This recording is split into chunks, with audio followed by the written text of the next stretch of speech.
Hello guys, कैसे हैं आप सभी। उम्मीद है आप सभी बहुत अच्छे होंगे और सभी अपनी पढ़ाई कर रहे होंगे। तो पिछली लास्ट वीडियो का एक ओवरव्यू लेते हैं जिसमें हमने जाना था गुलाम डायनेस्टी, यानी जो गुलाम डायनेस्टी, इसी को स्लेव डायनेस्टी और इसी को ही इलवारी वंश भी कहते हैं।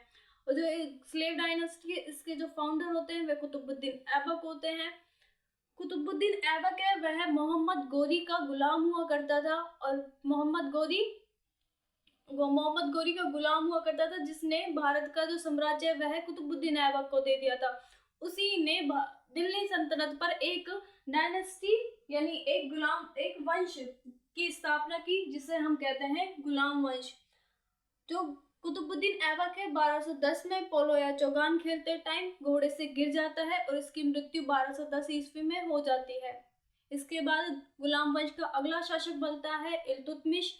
इल्तुतमिश को ही दिल्ली सल्तनत का वास्तविक संस्थापक और भारत का प्रथम सुल्तान कहा जाता है। इल्तुतमिश के टाइम ही होता है 1215 में यल्दौज का आक्रमण। यल्दौज जिसको गजनी का साम्राज्य मिला था, उसी ने दिल्ली पर आक्रमण किया और इल्तुतमिश उसको पराजित करके उसको वापस भेज देता है गजनी। इल्तुतमिश के टाइम में पर ही होता है चंगेज खान, जिसका वास्तविक नाम था तैमुचिन, उसका भारत पर फर्स्ट अटैक। लेकिन यह दिल्ली सल्तनत पर अटैक नहीं करता, ये सिंध पर जलालुद्दीन मांगबरनी की हत्या करके वापस लौट जाता है मंगोल। इल्तुतमिश के टाइम पर ही इसने दो सिक्के, चांदी का और तांबे के सिक्के, जिन्हें चांदी के सिक्के को कहा जाता था टका और तांबे के सिक्के को कहा जाता था जीतल, अपने शासनकाल में प्रारंभ किए। जब इल्तुतमिश कालिंजर मिशन पर किया, इसके चारों बेटे अयोग्य साबित होते हैं। इसको सफल करने में इसकी बेटी रजिया इसका साथ देती है। इल्तुतमिश रजिया से काफी प्रभावित हो जाता है और इसी बात से वह अगला शासक इसको घोषित कर देता है रजिया को। लेकिन जब इल्तुतमिश की मृत्यु होती है तो अब दिल्ली का अगला शासक इसकी मर्जी के खिलाफ बन जाता है रुकनुद्दीन फिरोज शाह, जो कि इल्तुतमिश का बड़ा बेटा था। वह गद्दी पर जब बैठता है तो रजिया दिल्ली की जनता के सामने जाती है और न्याय की गुहार करती है और रजिया को साथ मिलता है दिल्ली की जनता का और वह रुकनुद्दीन फिरोज शाह की हत्या करवा देती है। जब उसकी हत्या हो जाती है तो अगली जो शासक है वह शासिका बनेगी रजिया सुल्तान। तो आज की क्लास हमारी स्टार्ट होगी रजिया सुल्तान से। जो रजिया सुल्तान है, इसका दिल्ली पर टाइम पीरियड होता है 1236 ईस्वी से लेकर 1240। ये 1236 से लेकर 1240 तक रूल करती है दिल्ली सल्तनत पर। जो रजिया सुल्तान है, रजिया सुल्तान गुलाम वंश की पहली और आखिरी महिला शासिका होगी जो दिल्ली सल्तनत पर रूल करेगी। रजिया सुल्तान अपनी बोल्डनेस की वजह से इसने बुर्का और हिजाब की जो महिलाएं होती है, बुर्का और उस टाइम बुर्का और हिजाब में रहा करती थी। इसने बुर्का और हिजाब का परित्याग करके इसने कोर्ट में जो दरबार में कोट और टोपी पहन कर आया करती थी। इसी बोल्डनेस की वजह से इसके दल चालीसा के 40 लोग, जिस दल चालीसा का निर्माण रजिया के पिता इल्तुतमिश ने करवाया था, उसी दल चालीसा के 40 लोग रजिया सुल्तान के खिलाफ हो गए। उनको लगा कि जो दिल्ली सल्तनत है, इसका जो शासक है वह रजिया को नहीं बनना चाहिए, एक महिला को नहीं बनना चाहिए। जो एक महिला है वह दिल्ली की शासक कैसे बन सकती है। इन सब चीजों से दल चालीसा के 40 लोग रजिया सुल्तान के खिलाफ हो गए और इन्हीं में साथ मिलता है बहराम शाह का, जो रजिया का छोटा भाई हुआ करता था। इसी बहराम शाह अपनी बहन रजिया सुल्तान की हत्या करवाना चाहता था और उसकी हत्या करवाने की साजिशें करने लगा। तो जो रजिया सुल्तान है, रजिया सुल्तान के खिलाफ दल चालीसा के 40 लोग और बहराम शाह मिलकर अपनी क्या करते हैं, उसको मारने के षड्यंत्र या उसके मारने की षड्यंत्र रचने लग जाते हैं और इन्हीं षड्यंत्रों से, इन्हीं रणनीति को बनाने के में लगे होते हैं दल चालीसा के 40 लोग। जो रजिया सुल्तान अपने शासनकाल में इसके 2 विश्वास पात्र हुआ करते थे। इन्हीं जो विश्वास पात्र में एक का नाम था ऐबगीन, जिसको रजिया ने बदायूं का इक्तेदार घोषित किया था, और दूसरा था अल्तूनिया। अल्तुनिया, जिसको इसने पंजाब का इक्तेदार घोषित किया। एडगिन, जिसको इसने बदायूं का और अल्तुनिया को पंजाब का इक्तेदार बनाया था। रजिया सुल्तान है, रजिया सुल्तान का प्रेम प्रसंग चलता है याकुत खां के साथ। जो याकुत खां है, यह इल्तुतमिश के घोड़े का क्या क्या करता था, रख रखाव क्या करता था। लेकिन जब रजिया सुल्तान बनती है तो यह याकुत खां को एक पावरफुल पद, जिसका नाम है अमीर ए आखुर,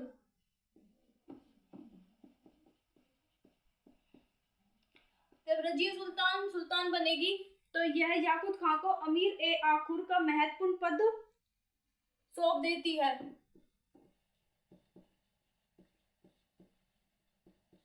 तो याकुत खां को महत्वपूर्ण, और जो अमीर ए आखुर क्या होता है, अमीर ए आखुर का मतलब होता है दिल्ली सल्तनत में शाही अश्वशाला होती थी, उसका जो मंत्री हुआ करता था उसे ही बोला जाता अमीर ए आखुर, जो किसको बना देती है, याकुत खां को। एक नॉर्मल घोड़े के रख रखाव करने वाले को इतना पावरफुल पद दिया जाता है और उसे अमीर ए आखुर यानी शाही अश्वशाला का जब मंत्री बना दिया जाएगा, तो इसी बात से अल्तुनिया नाराज हो जाता है। अल्तुनिया को यह बात पसंद नहीं आती और अल्तुनिया पंजाब के भटिंडा में रजिया के खिलाफ विद्रोह कर देता है। जब रजिया के खिलाफ यह विद्रोह करता है तो यह अपने आप को स्वतंत्र शासक घोषित कर देगा। अभी तक यह किसके अंडर में काम करता था, रजिया सुल्तान के अंडर में। लेकिन जब यह याकुत खां को अमीर ए आखुर का पद देती है और जब यह रजिया के खिलाफ षड्यंत्र रचता है, मतलब इसके खिलाफ विद्रोह कर देता है, तो यह अपने आप को स्वतंत्र शासक घोषित कर लेता है पंजाब का। और जब यह बात रजिया को पता लगती है तो दिल्ली से रजिया और याकुत खां पंजाब की ओर जाते हैं अल्तुनिया के विद्रोह का दमन करने के लिए। जब यह पंजाब में जाते हैं तो जो रजिया और याकुत खां की सेना है और अल्तुनिया की सेना में भिड़ंत होती है। तो जो पावरफुल सेना होती है वह होती है अल्तुनिया की। अल्तुनिया की सेना पावरफुल साबित होती है और अल्तुनिया हत्या कर देता है याकुत खां की। तो याकुत खां के द्वारा अल्तुनिया के द्वारा याकुत खां की क्या कर दी जाती है, हत्या कर दी जाती है। जब याकुत खां की हत्या कर देगा तो रजिया और अल्तुनिया बंदी बना लेता है, रजिया को बंदी बना लेगा। जब यह बात पता लगती है बैराम शाह यानी रजिया के छोटे भाई बैराम शाह को, तो उसकी खुशी का ठिकाना ना रहा, क्योंकि यह काम बैराम शाह करना चाहता था, वह काम किसने कर दिया, अल्तुनिया ने। जब अल्तुनिया इसको बंदी बना लेता है तो अगला जो दिल्ली की गद्दी है उस पर अगला शासक अपने आप को शासक समझ के कौन बैठ जाता है, बैराम शाह। उसको लगता है कि अल्तुनिया है वह रजिया की हत्या कर देगा और अगला शासक दिल्ली का कौन बन जाएगा, बैराम शाह। लेकिन जो अल्तुनिया है, अल्तुनिया रजिया सुल्तान की हत्या नहीं करता है और बल्कि उसके सामने दो शर्तें रखता है। पहली शर्त होती है या तो आप मुझसे विवाह कर लीजिए, और इसकी दूसरी शर्त होती है आप मुझसे विवाह नहीं करते तो दिल्ली जो सल्तनत है वह मुझे सौंप दीजिए। जो रजिया है, रजिया किसी भी कीमत पर दिल्ली सल्तनत नहीं छोड़ना चाहती थी और जो याकुत खां है वह भी मारा जा चुका था। तो जो रजिया है, रजिया अल्तुनिया से क्या कर लेती है, शादी कर लेती है। रजिया अल्तुनिया से शादी कर लेगी और जब रजिया अल्तुनिया से शादी कर लेती है तो जब रजिया को बात पता, ये रजिया और अल्तुनिया जब दिल्ली की ओर निकलते हैं और रजिया को यह बात पता लगती है कि मेरा भाई अगला दिल्ली का शासक बन बैठा है, तो उसको शासन से हटाने के लिए रजिया और अल्तुनिया निकल जाते हैं दिल्ली की ओर। जब बैराम शाह को यह बात पता लगेगी कि रजिया और अल्तुनिया मुझे गद्दी से हटाने के लिए आ रहे हैं, तो वह दल चालीसा के 40 लोगों को आदेश देता है कि जाइए और रास्ते में ही अल्तुनिया और रजिया की क्या कर दीजिए, हत्या कर दीजिए। और जो दल चालीसा के 40 लोग हैं करते भी ऐसे हैं, रास्ते में रजिया और अल्तुनिया की क्या कर देते, हत्या। रात्रि विश्राम के लिए जब रजिया और अल्तुनिया हरियाणा के कैथल, एक हरियाणा में एक स्थान है जिसका नाम था कैथल, यहाँ रात्रि विश्राम के लिए जब रुकते हैं, तो उसी रात्रि विश्राम यानी उसी रात के अंधेरे में आकर दल चालीसा के 40 लोग पीछे से रजिया और अल्तुनिया पे आक्रमण कर देंगे, हमला कर देंगे, जिसमें रजिया और अल्तुनिया की क्या कर दी जाती है, हत्या करवा दी जाती है। और जो रजिया है इसकी हत्या कैथल में होती है, तो इसका टॉम, इसका मकबरा भी कहाँ है, कैथल में। तो कैथल में है रजिया का मकबरा। जब रजिया की हत्या कर दी जाएगी तो अगला दिल्ली का शासक कौन बनेगा, बहराम शाह। अगला दिल्ली का शासक बन जाता है बहराम शाह। जो बहराम शाह है, जब बहराम शाह शासक बनता है तो यह दिल्ली सल्तनत पर 1240 से लेकर 42 ईस्वी तक शासन करता है। इसके शासनकाल में एक महत्वपूर्ण बात होती है, मंगोलों का फर्स्ट अटैक होता है दिल्ली सल्तनत पर। अब इससे पहले उन्होंने इल्तुतमिश के टाइम अटैक किया था, लेकिन वह दिल्ली सल्तनत पर नहीं किया था, वह हिंदुस्तान पर मंगोलों का फर्स्ट अटैक था। लेकिन जब बहराम शाह सिंहासन पर बैठता है तो दिल्ली सल्तनत पर होता है फर्स्ट अटैक और हिंदुस्तान पर होगा दूसरे अटैक। मंगोलों का फर्स्ट अटैक होता है 1241 ईस्वी में।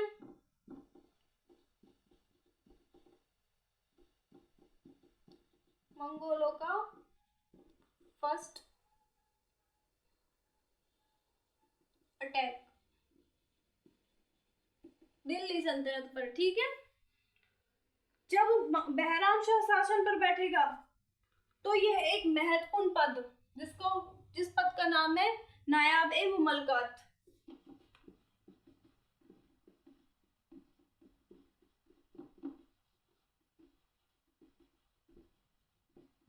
नायाब ए मुमलकात, इसको पता चल गया था जो दल चालीसा के 40 लोग हैं, यह कभी भी अपना पड़ला किसी भी शासक के खिलाफ यूज कर सकते हैं।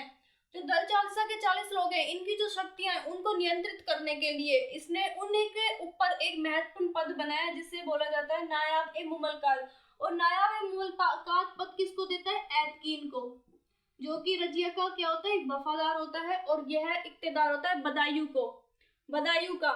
लेकिन यह शासक बनते ही इसको बना देता है नायाब ए मुमलकात, यानी एक पावरफुल पद दे देता है किसको, एतकीन को। जो बहराम शाह है, बहराम शाह की हत्या रुकनुद्दीन फिरोज शाह के बेटे, जिस रुकनुद्दीन की हत्या कौन करवाती है, रजिया, उसी रुकनुद्दीन फिरोज शाह का बेटा जिसका नाम था मशहूद शाह, इसकी हत्या करवा देता है। तो इसकी हत्या करवा दी जाती है मशहूद शाह के द्वारा। इसकी हत्या कौन कर देता है, मशहूद शाह। और अगला दिल्ली सल्तनत का शासक कौन बन जाता है, मशहूद शाह।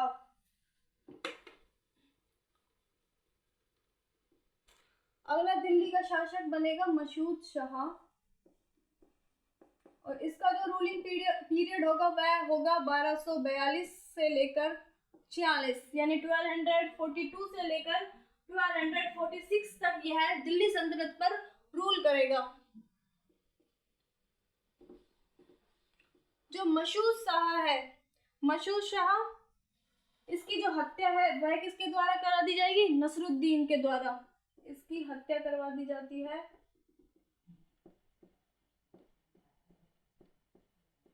नसरुद्दीन शाह के द्वारा। और अगला जो दिल्ली का शासक है वह कौन बन जाता है, नसरुद्दीन शाह, जो बनता है 1246 से लेकर 65 ईस्वी तक। यह 1246 से लेकर 65 ईस्वी तक दिल्ली पर क्या करेगा, रूल करेगा। जो नसरुद्दीन है, नसरुद्दीन बेहद ही अयोग्य शासक था। यह दिल्ली मतलब यह जब शासन पर बैठा तो यह एक कमजोर और अयोग्य शासक था। जो इसकी वास्तविक शक्तियां थी वह इसके ही वजीर, इसका जो वजीर है उसका नाम था बलबन, उसके पास हुआ करती थी।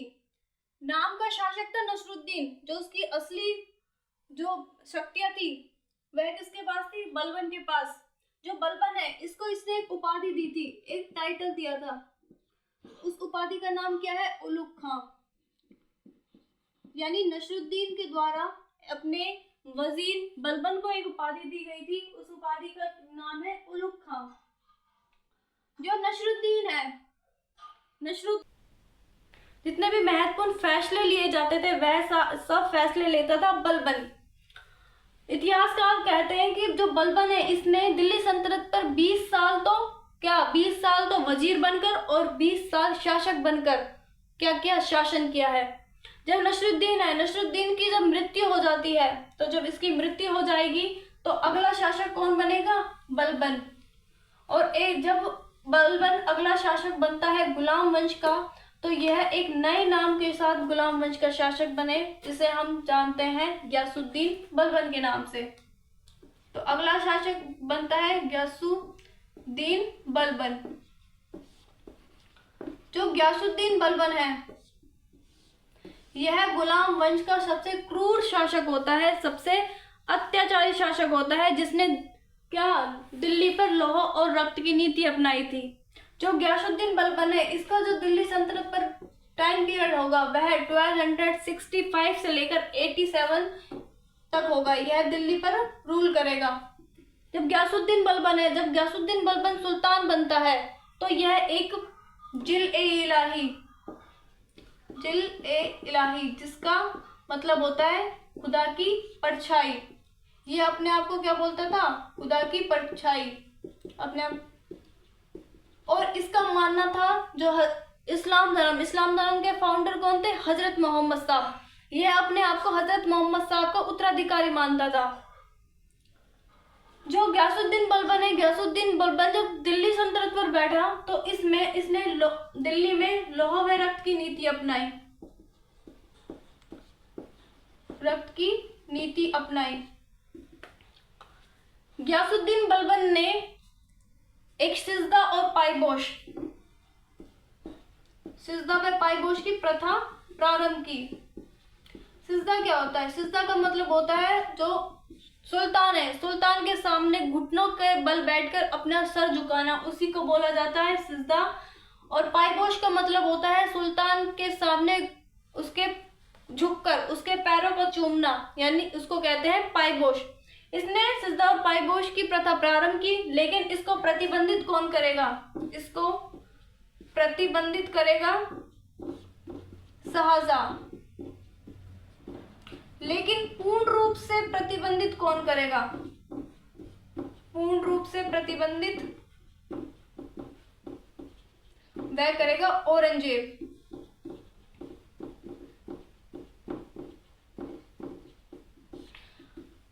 जो औरंगजेब है, औरंगजेब का मानना था कि एक व्यक्ति दूसरे व्यक्ति के सामने अपना सर क्यों झुकाए, वह अपना सर सिर्फ खुदा के आगे झुका सकता है। इसलिए औरंगजेब अपने शासन काल में पूर्ण रूप से प्रतिबंधित कर देता है सिजदा और पायबोश की नीति को। जो गयासुद्दीन बलबन है, इसी के शासन काल में एक पारसी नववर्ष हुआ करता था जिसे कहा जाता नौरोज। इसी के शासन काल में नौरोज त्योहार का क्या हुआ, प्रारंभ हुआ। नौरोज त्योहार बनाने का प्रारंभ हुआ गयासुद्दीन बलबन के टाइम। और जो नौरोज है, इसी पर प्रतिबंधित कौन कर देगा, इसी को औरंगजेब। इसके औरंगजेब के द्वारा इस पर भी क्या लगा दिया जाएगा, प्रतिबंध लगा दिया जाएगा। नौरोज को भी प्रतिबंध कर देगा। जो बलबन है, बलबन के ही समकालीन हुआ करते थे अमीर खुसरो। अमीर खुसरो जिसे कहा जाता है तोताए हिंद, यह किसके समकालीन हुआ करते थे, गयासुद्दीन बलबन के समकालीन हुआ करते थे। गयासुद्दीन बलबन के टाइम ही होता है सेकंड अटैक ऑफ मंगोल इन दिल्ली सल्तनत। तो 1287 ईस्वी में होता है सेकंड अटैक दिल्ली पर, किसका, मंगोलों का। लेकिन हिंदुस्तान पर थर्ड अटैक और दिल्ली सल्तनत पर सेकंड अटैक। तो गयासुद्दीन बलबन है, इसी का एक पुत्र हुआ करता था जिसका नाम था शाहजादा मोहम्मद।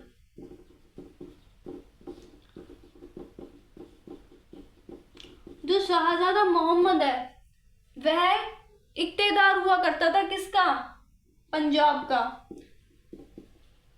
जब सेकंड अटैक होता है मंगोलों का, तो इस युद्ध को, इस अटैक को निष्फल करने के लिए जो शाहजादा मोहम्मद है वह आता है। और शाहजादा मोहम्मद जब आता है तो मंगोलों के द्वारा इसकी क्या कर दी जाती है, हत्या कर दी जाती है। जब शाहजादा मोहम्मद की हत्या हो जाती है तो यह बात सहन नहीं कर पाता बलबन। अपने पुत्र की हत्या की बात को सहन नहीं कर पाता तथा इसकी जो मृत्यु होती है वह पुत्र वियोग में होती है। तो दिल्ली सल्तनत का वह सुल्तान जिसकी मृत्यु पुत्र वियोग में होती है तो वह है गयासुद्दीन बलबन। तो 1200 यानी 1287 ईस्वी में ही बलबन की क्या हो जाएगी, मृत्यु हो जाएगी। और जो इसकी मृत्यु होती है तो इसका मकबरा भी शाहजादा मोहम्मद के मकबरे के बिल्कुल पास में है। और इनका मकबरा कहाँ पर है, आर्कियोलॉजिकल पार्क में। इनका मकबरा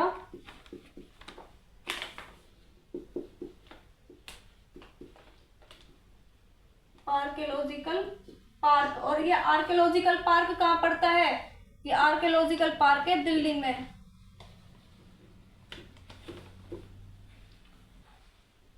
गयासुद्दीन बलबन जिसने लॉ ऑफ इरेक्ट की नीति अपनाई थी, और वही गयासुद्दीन बलबन अपने पुत्र की मृत्यु पर इतना ज्यादा टूट जाता है कि उसकी मृत्यु पुत्र वियोग में हो जाती है। और इन दोनों का मकबरा कहाँ है, आर्कियोलॉजिकल पार्क।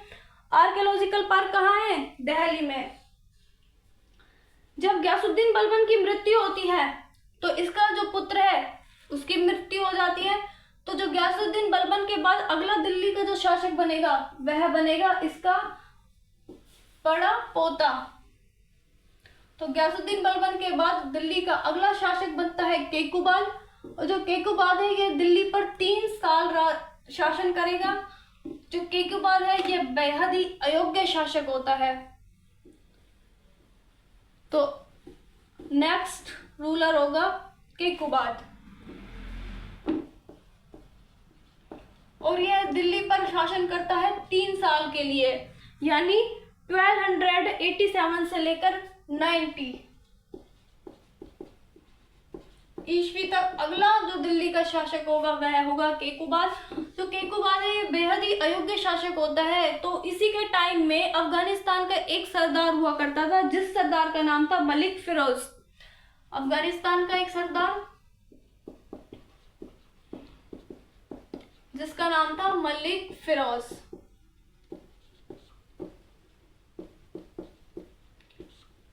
यह आ जाता है दिल्ली सल्तनत में। मलिक फिरोज कहा जाता है दिल्ली सल्तनत में, क्योंकि उसको इस बात का पता लग जाता है कि जो दिल्ली का शासक है यह बेहद ही अयोग्य शासक है। तो इसकी हत्या करवाकर अगला शासक जो बन जाएगा वह बनता है कैमुर्स। केकुबाद की हत्या करवाकर अगला शासक बनता है कैमुर्स बन जाता है with the help of Malik Firoz. जो मलिक फिरोज की मदद किसकी हेल्प से बनता है, ये है मलिक फिरोज की सहायता से अगला शासक बनता है दिल्ली का कैमुर्स। जब दिल्ली का अगला शासक बनता है कैमुर्स तो जो मलिक फिरोज है ये पंजाब का इख्तियार हुआ करता था। जो कैमुर्स है यही ही दिल्ली सल्तनत के गुलाम वंश का लास्ट रूलर होगा। जो लास्ट रूलर होगा कैमुर्स इन द स्लेव डायनेस्टी। तथा अगला सुल्तान जो कैमुर्स है, तो कैमुर्स की हत्या कौन करवा देगा, मलिक फिरोज। इसकी हत्या करवाकर जो दिल्ली सल्तनत का अगला शासक बनेगा वह बनेगा मलिक फिरोज। अगला शासक कौन बनता है, अगला शासक बनेगा मलिक फिरोज। जो दिल्ली सल्तनत है, दिल्ली सल्तनत पर गुलाम वंश का आखिरी रूलर होता है कैमुर्स। इसकी हत्या हो जाती है, इसकी हत्या करवाता है मलिक फिरोज। और एक दिल्ली सल्तनत की न्यू डायनेस्टी जिसको हम सब जानते हैं खिलजी डायनेस्टी। खिलजी डायनेस्टी का फाउंडर होता है मलिक फिरोज जो शासन पर बैठता है कुमर्स की हत्या करवा के। और मलिक फिरोज एक नए वंश के साथ और एक नए नाम के साथ दिल्ली की शासन पर बैठता है। इसका जो नया नाम होता है वह होता है जलालुद्दीन खिलजी। और दिल्ली का एक नया वंश जो होगा खिलजी वंश। जलालुद्दीन फिरोज खिलजी के नाम से अगला क्या होगा, रूलर होगा दिल्ली सल्तनत का। यहीं पर गुलाम वंश का क्या हो जाता है, खत्म हो जाता है।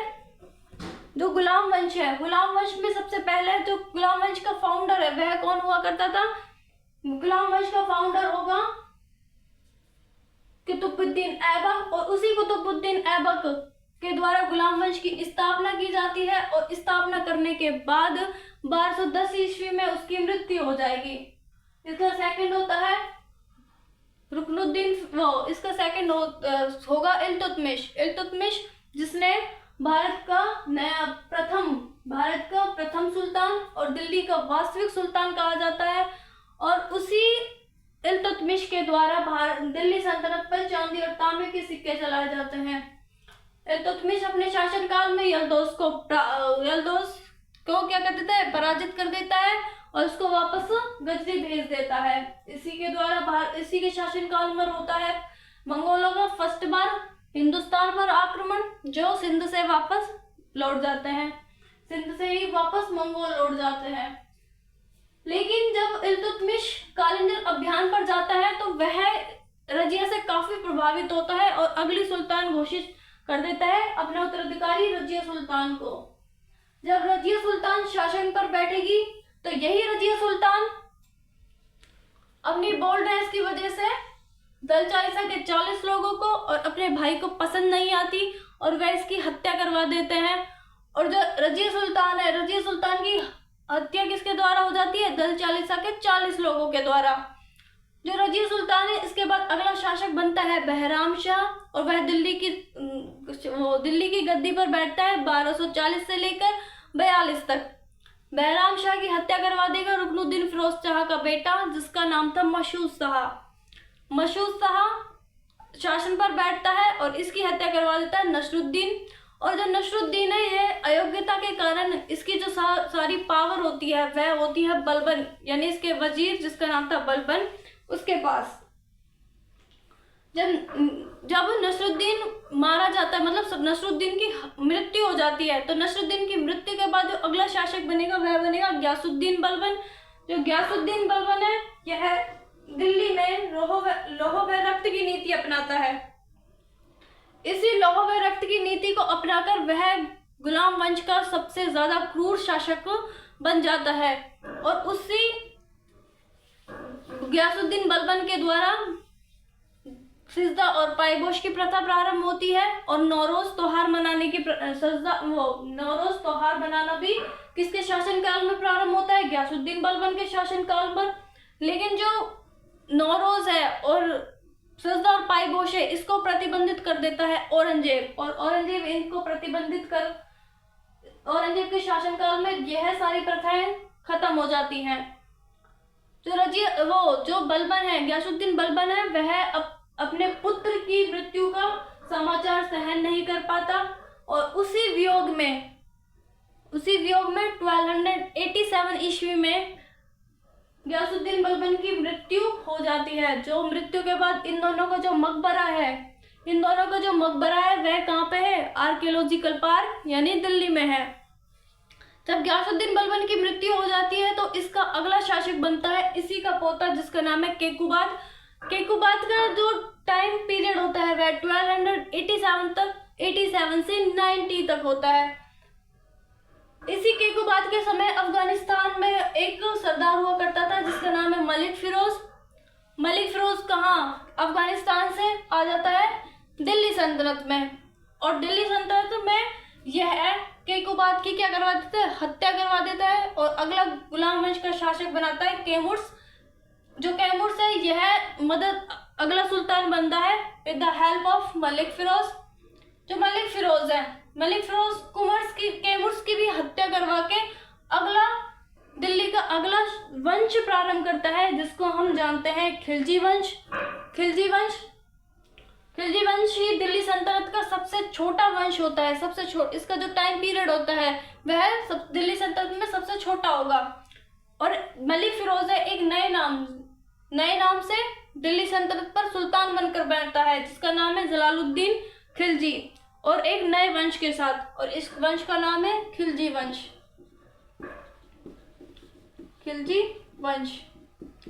तो आज की वीडियो यहीं तक। अब मिलते हैं कल वीडियो में एक न्यू चैप्टर और एक न्यू टॉपिक के साथ। यदि आपको मेरी वीडियोस पसंद आती हैं तो प्लीज़ मुझे लाइक करें, कमेंट करें एंड शेयर करें। Thank you.